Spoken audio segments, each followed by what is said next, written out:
Steiner, Doctor of Medicine. Tonight's story has the title, The Laughter and the Weeping. Guardian of birth, healer of the sick, comforter of the aged.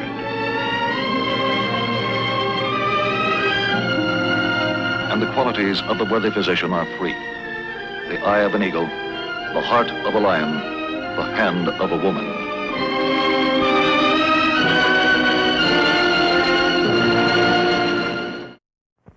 Our actual case history tonight concerns the field of plastic surgery.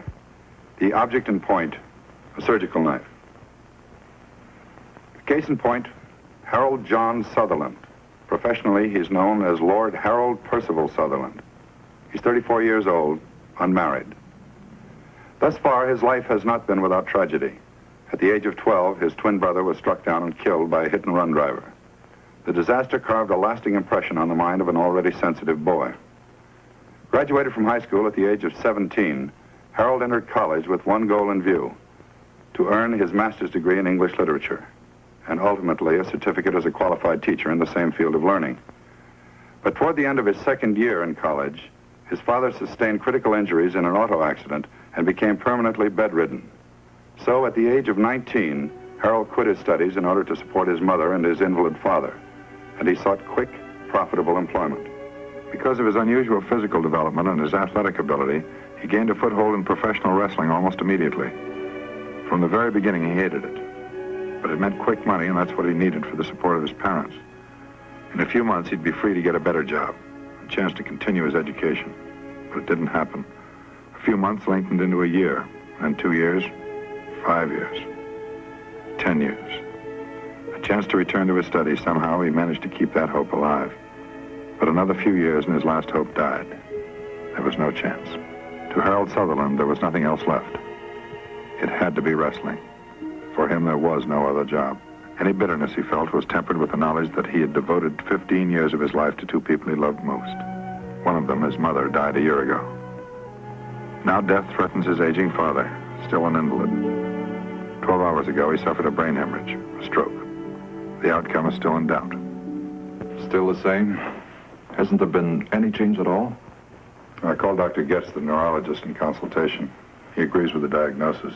Cerebral hemorrhage, same area of the brain as last time. This time it's more serious. Is he gonna die? It's not very encouraging, Hal. His chances aren't very good. It's getting late.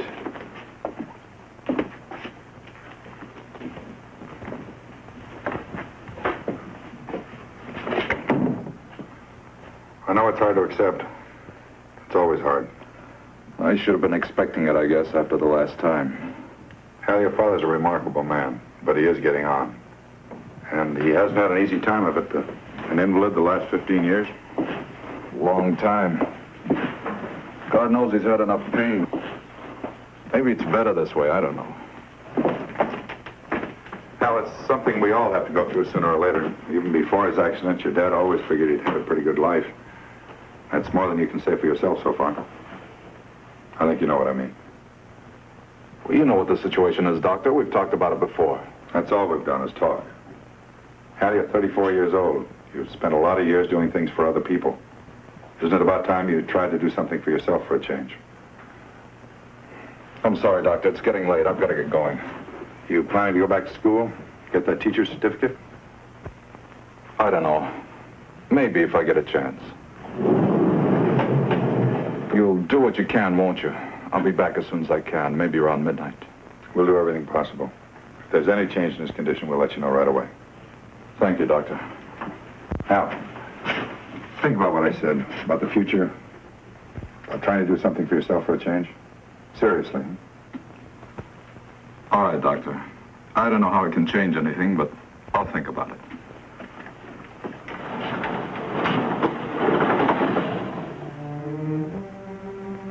So once again, Harold Sutherland returns reluctantly to the source of his livelihood, the wrestling arena, to reenact a role he's long since wearied of. Waiting his arrival is an integral part of the act. Luther Jackson, a garage mechanic during the day, he's a close friend. But in the purple prose of the publicity handouts, he's billed as longtime family retainer and personal bodyguard to His Grace Lord Harold Percival Sutherland. Despite the fact that professional wrestling is a most curious mixture of entertainment and sport, and the audience is quick to accept new favorites and quick to discard them, after almost 2 decades, Lord Harold Percival Sutherland can still command steady employment. Quite naturally, the staging and the costuming and the slapstick comedy elements have played no small part in the success of the act. But where others see him as a comic and successful clown, Harold Sutherland regards himself as a failure, an utter, misbegotten failure. Now, that act of yours with the Sutherland, well, it needs more jazz or we're going to lose the crowd. Well, I don't know, Stan. What do you want me to do? Just what I told you, stupid. Now move in on him tonight. He won't be looking for it, and you can rough him up just as much as you want to. Lay right into him. Yeah, but suppose he won't stand for it. He's still no pushover, you know? Well, you do like I said and don't worry. He won't even know what's happening. Now get in there and give him the business. Pound him around, and the crowd will love it. Really pound him around good. Make way! Make way! Defer, if you please. Defer to his lordship. Make way for his grace. Make way for Lord Harold Percival Sutherland, champion of His Britannic Majesty's Empire. Make way! Make way for Lord Sutherland. Ladies and gentlemen, tonight by popular demand, promoter Stanley Gentleman Thompson presents 2 of the outstanding contenders for the World Wrestling Crown in what we call an unprecedented grudge match. In the white corner, our own regional heavyweight champion, All-American handsome Chuck Strong. He will put his crown on the line tonight against that very colorful invader from overseas, champion of the Empire, Lord Harold Percival Sutherland.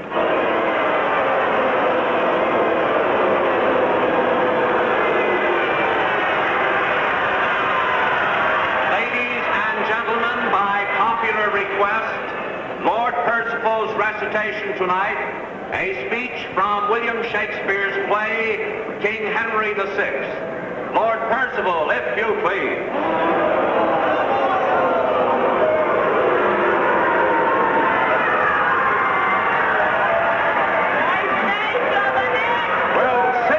No kingdom then for Richard. What other pleasure can the world afford? I'll make my heaven in a lady's lap, and deck my body with gay ornaments, and wit sweet ladies with my words and looks.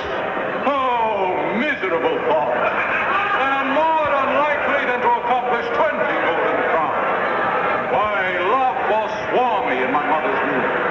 And for I should not deal in her soft laws, she did corrupt frail nature with some bribe, to shrink mine arm up like a withered shrub, to put an envious mountain on my back, where sits deformity to mock my body, to shape my legs of an unequal size, then to disproportion me in every part, like to a chaos, or an unlicked beowulf that carries no impression like the dam.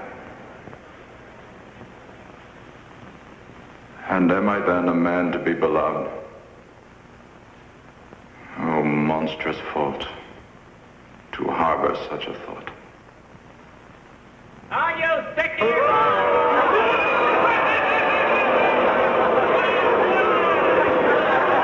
right, then, let's go.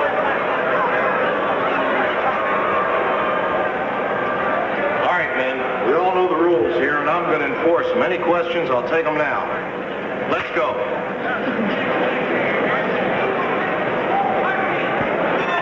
right, hit it. Let's go.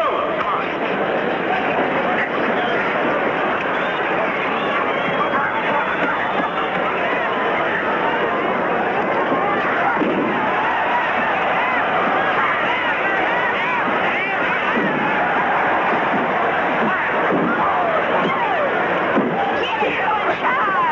Give it to him!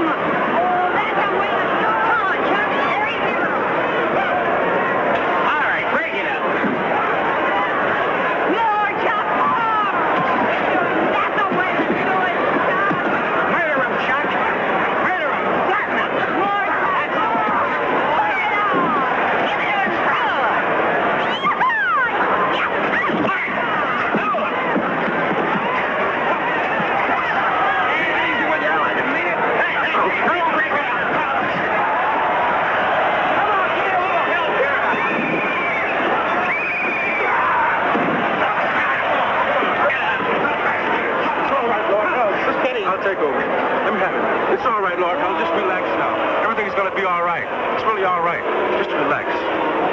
okay, Lord Howell. I'm going back to England. Sorry? You're sorry? A lot of good that's gonna do. Well, of all the lousy tricks, Chuck's the headliner, not you. He's supposed to look good. He was only doing his job. Come off it, Stan. You pulled a double switch and you know it. What? What are you talking about? Chuck played it rough because you told him to. You wanted blood, you wanted a circus. I've been around a long time, remember? Yeah. Maybe you've been around too long. Look, I'm running this outfit, and I'm not carrying anybody who can't take orders. Now, you'll do as you're told or you're through. Remember, pal, you can be replaced just like that. All right, Stan. If that's the way you feel about it, maybe you better replace me. All right. That's the way you feel about it? There's your cut for the night, and we're quits. Lord Howell! Lord Howell! The hospital just phoned you. They said it's important. They said you'd better come right away.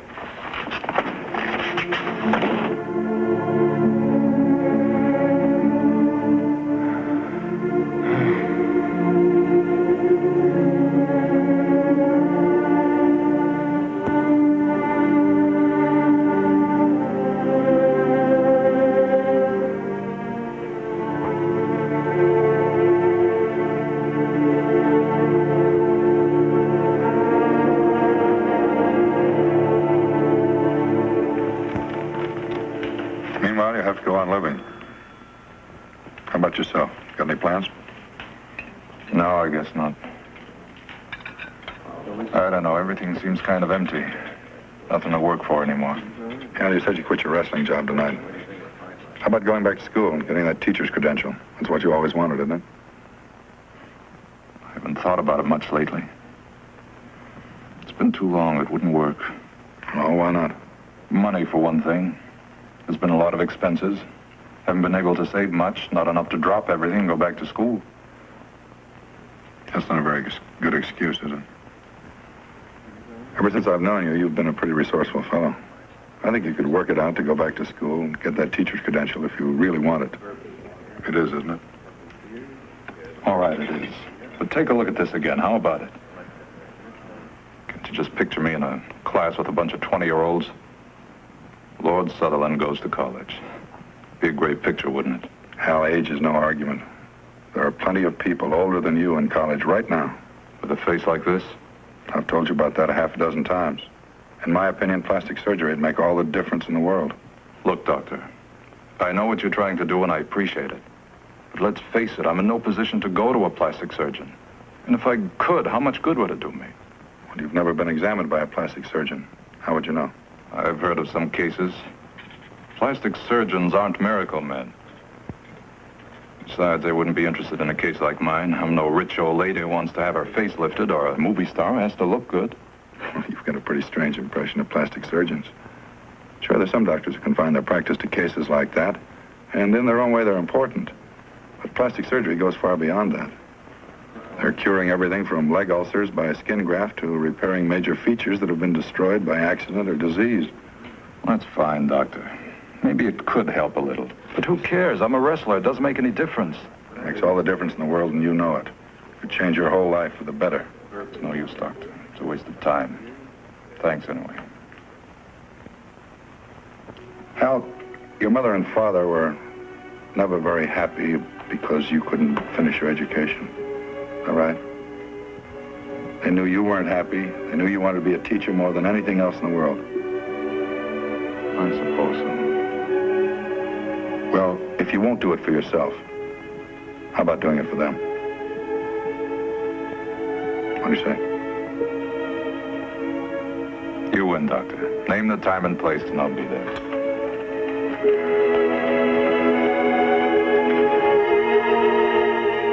So at last, Harold Sutherland brings his problem to the attention of a qualified plastic surgeon. After a complete history of the patient's general health is taken, there follows a more thorough examination of the areas involved, the ears and the nose. The chances for improvement and the degrees of improvement are carefully evaluated. What's your opinion, Doctor? Is there anything you can do? Yes, I believe there is. Essentially, we have three problems here: protruding ears, the cauliflower condition of the ears, and a deformed nose. I see. Now, let's take the most difficult one first, the cauliflower ears. We try to improve this condition or correct it as much as possible by thinning and smoothing out the lumps of scar tissue which have developed. Now, I can't promise that we'll be able to thin out and smooth out all the lumps completely, but we certainly can improve them. In any event, they'll be much less noticeable when the ears are laid back close to the head. Well, how would you go about it, Doctor? I mean, pinning the ears back. It's a fairly simple procedure. An incision is made in back of the ear, directly in line with where the normal fold would be. With you, the fold didn't develop naturally, so we'd make one for you. Do what nature failed to do. It's a rather common operation nowadays. It's usually taken care of in childhood, but it can be done at any time. Well, that sounds pretty good. What about this? I think we can take care of that all right, but I would like to know what you have in mind, what you expect. Well, something like it used to be, I guess. Doesn't have to be perfect, just so it isn't something you stop and stare at. We can certainly do that much, all right. Well, how would you go about that? Would you have to graft bone, things like that? No, in your case, nothing is missing. The bone and tissue is merely mashed down. You can regard it very much on the principle of a triangle. The apex is flattened and the base spreads like this. Now, by bringing the base together, the apex or ridge of the nose is restored to its normal position. I see. By the way, Doctor, there is something else. I guess I should have mentioned it before. What I mean is, well, how much will it cost? Very simply put, Mr. Sutherland, fees for operations of this type are generally in line with other surgical procedures which require similar operating time. I mean, appendectomies or gallbladder operations, for example. That includes special I care think I know what before- you're talking about now, Doctor. It's a lot different from what I thought. I always heard plastic surgery was so expensive, usually runs into $1,000 or more. A lot of people have that impression, unfortunately. It's certainly far from the truth. Now, of course, Mr. Sutherland, surgery is out of the question for you until your ears have healed completely, until there's no danger of infection. I understand. After that, if and when you decide on surgery, why don't you call me right here at the office? Thank you, Doctor. I'll call you. So you want to come back to work for me, huh? All right, you can come back. Thanks a lot, Stan. It's nice of you. Under one condition. Did you sign a firm 18-month contract with me? And that means for the next 18 months you're in the ring, you'll do exactly what I say. If I say stand on your head, you stand on your head. If I say fall down, you fall down, understand? You'll get the same money, same billing, and no complaints. All right, Stan. No complaints. Okay, it's a deal. Say, glad to see you getting some sense, Percy. What happened? How come you came back? Because I'm leaving you, Stan. 18 months and I'm leaving you once and for all. So after the long years of trial, the long years of waiting, Lord Harold Percival Sutherland delivers himself back to a livelihood which he hates, but at the same time represents a means to an end. The trial is long, 18 months. They pass slowly. And the injuries are not confined to the body alone. The spirit also suffers, a sensitive spirit, one exposed to constant derision, gross comedy, scorn, ridicule. At the same time, the physical injury cannot be minimized. It is only conjecture, but it might be significant that the lives of many of the world's most famous clowns and comedians have been painted with tragedy and great sorrow. And the weeks pass slowly, and slowly the months. Scars healed or reopened, then heal again. The crowds are pleased, the promoters are happy.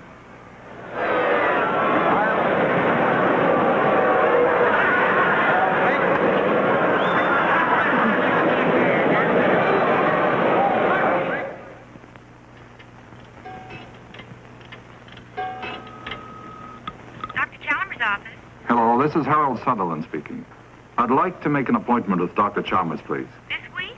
Yes, as soon as possible. Friday at 10, Mr. Sutherland. Because of the lapse of time since his initial visit, the patient is re-examined thoroughly. Additional damage is noted, but nothing critical enough to advise against surgery. A date is set for the operation 2 weeks hence, and the doctor's office staff completes hospital arrangements. Photographs are then taken to provide accurate records of the patient's preoperative condition. The patient, Harold Sutherland, is admitted to the hospital during the afternoon the day before surgery. Early the following morning, the patient is given preoperative sedatives. The patient is removed from his room and taken to surgery. The surgery is accomplished under local anesthetic. The patient experiences a feeling of drowsiness, well-being. The initial procedure is to correct the protruding condition of the ears. To correct the cauliflower condition, skin flaps are dissected away from the deeper masses of scar tissue, and this material is then paired to the normal shape and thickness of the original ear cartilage. Next, the rhinoplasty, the surgical procedure on the nose. The nasal bones are cut through with a fine chisel-like instrument, an osteotome, in approximately the same area where the original fractures occurred. This allows the surgeon to relocate the bony structure to its original position and to remove any excess bone. He also frees the cartilage, which provides the shape and support to the tip of the nose from the scar tissue which has been holding it in a distorted position. The natural resilience of the cartilage returns the nose more or less to a normal shape. Finer molding and anchorage of this cartilage is accomplished with the use of sutures.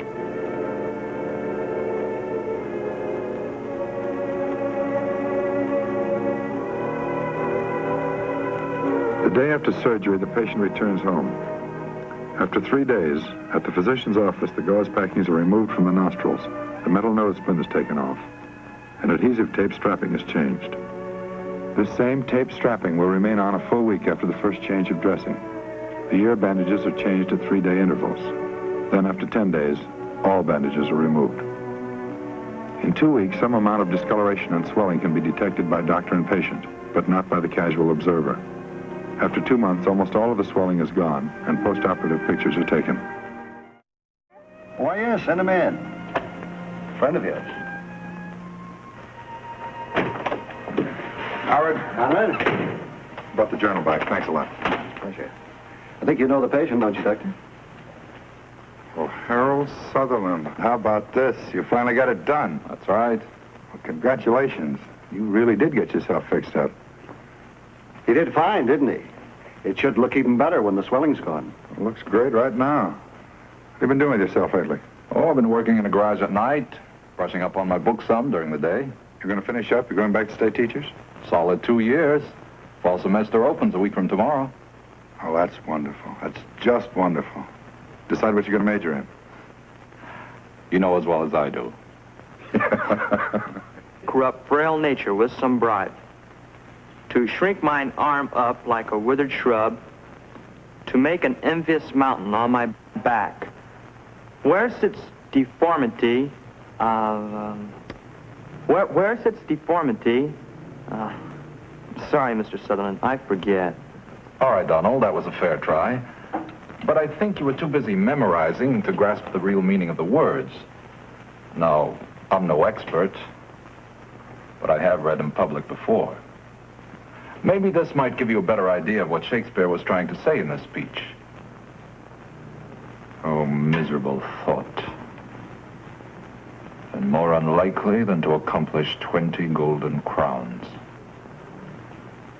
My love forswore me in my mother's womb, and for I should not deal in her soft laws, she did corrupt frail nature with some bribe, to shrink mine arm up like a withered shrub, to put an envious mountain on my back, where sits deformity to mock my body, and to shape my legs of an unequal size, and to disproportion me in every part, like to a chaos, or an unlicked bare whelp that carries no impression like the dam. And am I then a man to be beloved?